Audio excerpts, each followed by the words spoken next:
Assalamualaikum warahmatullahi wabarakatuh. Saya Antik Pramudita, mahasiswa Ilmu Komunikasi tahun 2023 Universitas Muhammadiyah Yogyakarta. Pada kesempatan kali ini saya akan menjelaskan teori semiotika, teori naratif, dan juga teori cultural studies. Yang pertama itu ada semiotika. Ilmu yang mengkaji tentang tanda disebut dengan semiotika. Sebagian orang juga menyebut dengan semiologi. Baik semiotika maupun semiologi memiliki pemahaman yang sama, yaitu ilmu yang mengkaji tentang tanda. Namun, semiotika lebih merujuk kepada istilah yang digunakan oleh Charles Sanders Peirce, sedangkan semiologi menunjukkan istilah yang digunakan oleh Ferdinand.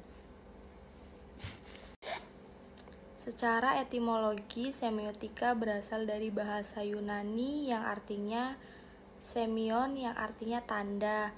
Tanda sendiri dimaknai sebagai sesuatu yang melambangkan suatu hal. Jadi, semiotika adalah teori mengenai simbol yang merupakan tradisi penting dalam komunikasi.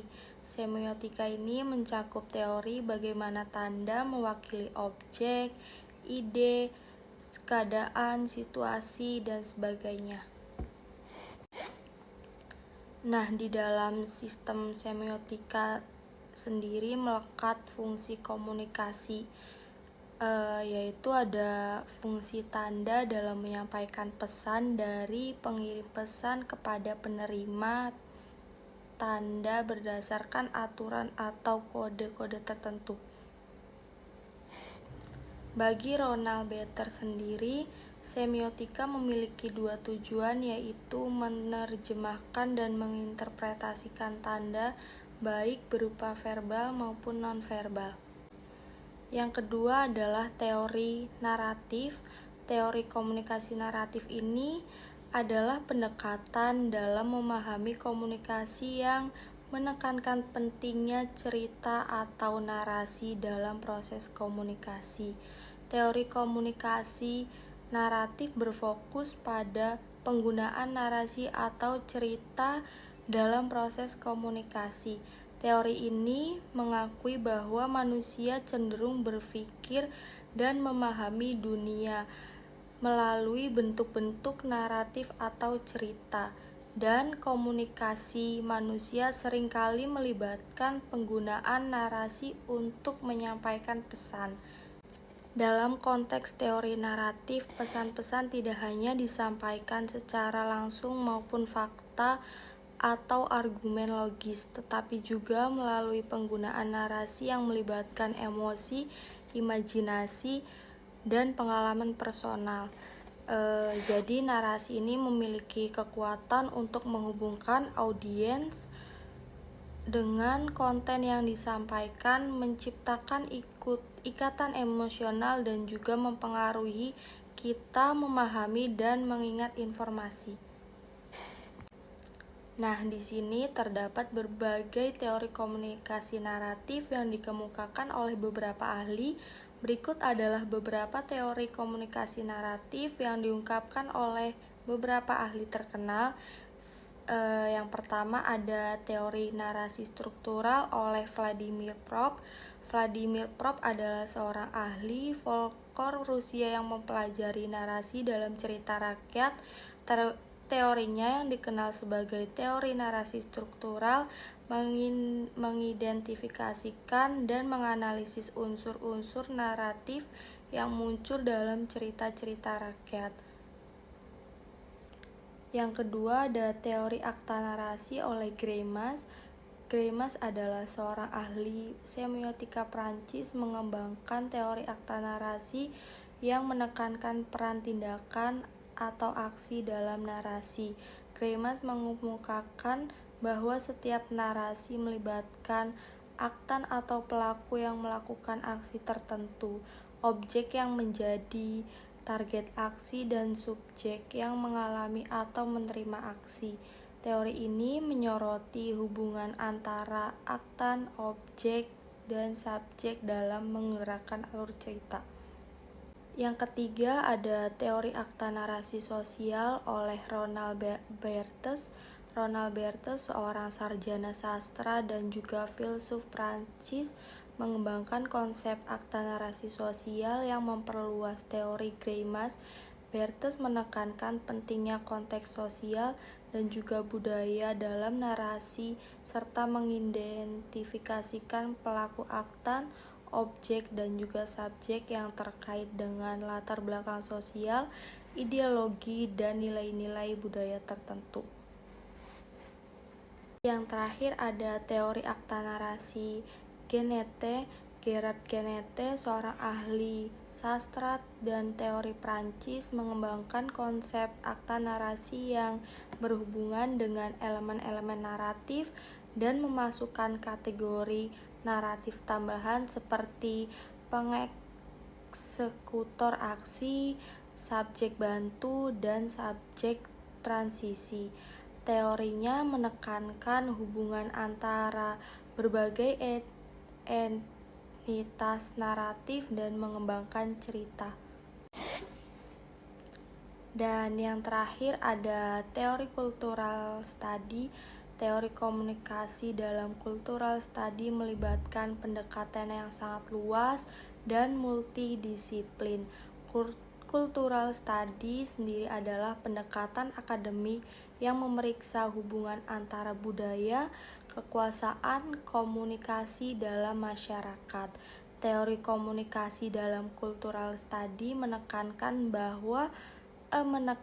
pada pemahaman bahwa komunikasi tidak hanya tentang pertukaran informasi, tetapi melibatkan pembentukan makna, konstruksi identitas, dan juga negosiasi kekuasaan dalam konteks budaya yang lebih luas.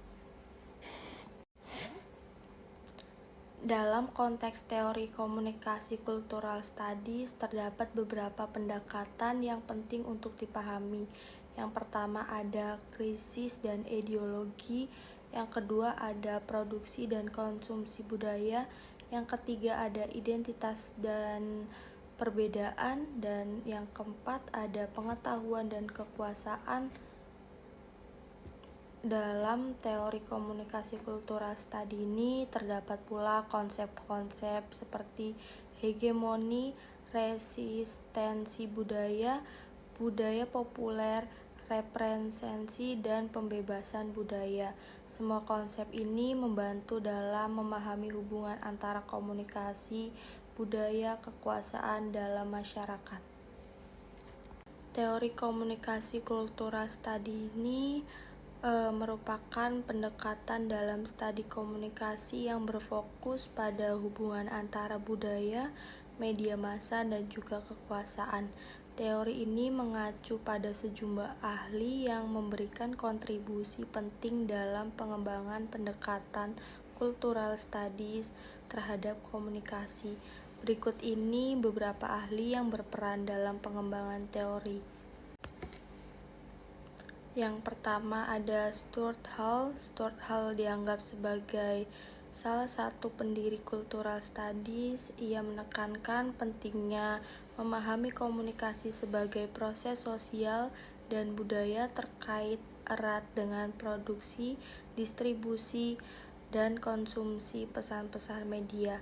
Hall juga mengembangkan konsep encoding dan decoding dalam analisis pesan media. Yang kedua ada Raymond Williams. Raymond Williams adalah seorang ahli teori yang juga berkontribusi dalam pengembangan cultural studies. Ia menyoroti pentingnya memahami antara budaya dan kehidupan sehari-hari, serta pentingnya memahami kekuasaan yang terkait produksi, distribusi, dan konsumsi budaya. Yang ketiga ada Lawrence Grossberg, adalah seorang ahli cultural studies yang memberikan perhatiannya khusus pada dimensi politik, ekonomi, budaya dalam studi komunikasi. Ia menekankan pentingnya melihat komunikasi sebagai proses yang terlibat dalam pembentukan identifikasi dan konstruksi makna. Yang keempat ada John Fiske mengembangkan teori trading against the grain dalam cultural study. Ia menekankan pentingnya mempertanyakan dan juga memaknai kembali pesan-pesan media dengan sudut pandang alternatif yang melampaui interpretasi yang diberikan oleh kekuatan dominan. Yang kelima ini ada Stuart Cunningham, adalah seorang ahli cultural studies yang menekankan hubungan antara komunikasi, teknologi, dan juga budaya. Beliau ini menyelidiki peran media baru dan teknologi informasi dalam membentuk budaya kontemporer. Dan yang keenam ada Angela McRobbie, adalah seorang ahli cultural study dalam memfokuskan perhatiannya pada peran gender dalam budaya populer dan media.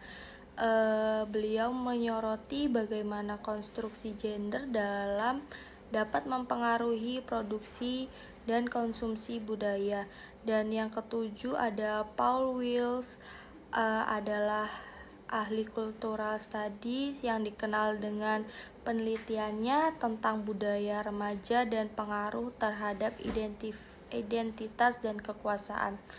Beliau mengajukan konsep kultur populer sebagai kerangka keberatan untuk memahami bagaimana budaya populer dapat menantang norma sosial yang ada.